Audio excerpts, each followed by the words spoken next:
بسم الله الرحمن الرحيم.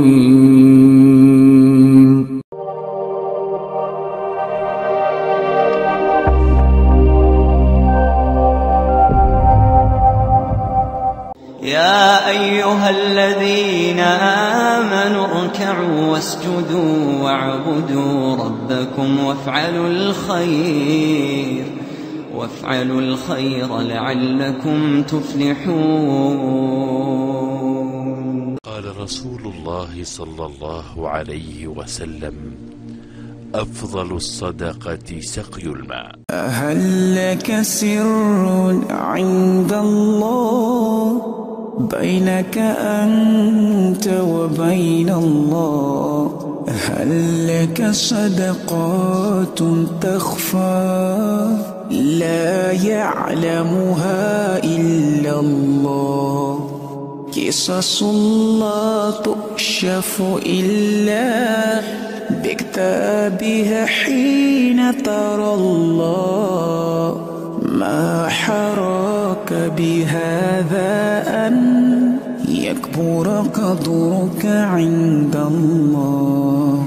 هل لك سر عند الله بينك؟ بسم الله الرحمن الرحيم. الحمد لله والصلاة والسلام على رسول الله.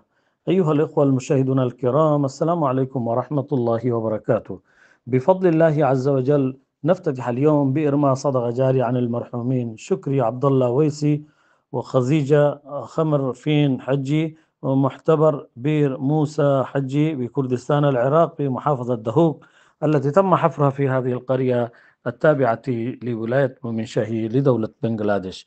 هذه المنطقة إخوتي الكرام تعتبر من أفقر المناطق، غالبية الأهالي هنا هم فقراء بسطاء، وهي تبعد أكثر من 150 كيلومترا في اتجاه الشمال شرق من العاصمة.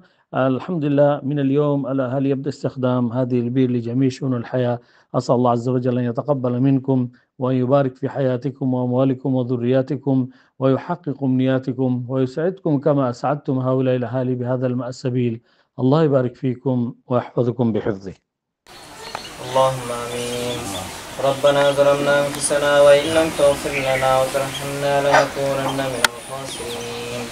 يا رب العالمين، يا أكرم الأكرمين، رب العالمين أبدنا كما في يدين उनार जिंदगी समस्त गुनाह के माफ करिए दीन अपने उनके नेक हयात दान करें।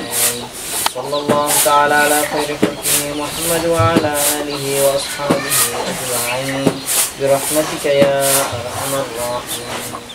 هل لك سر عند الله بينك أنت وبين الله؟ هل لك صدقات تخفى لا يعلمها إلا الله؟ قصص لا تكشف إلا بكتابها حين ترى الله.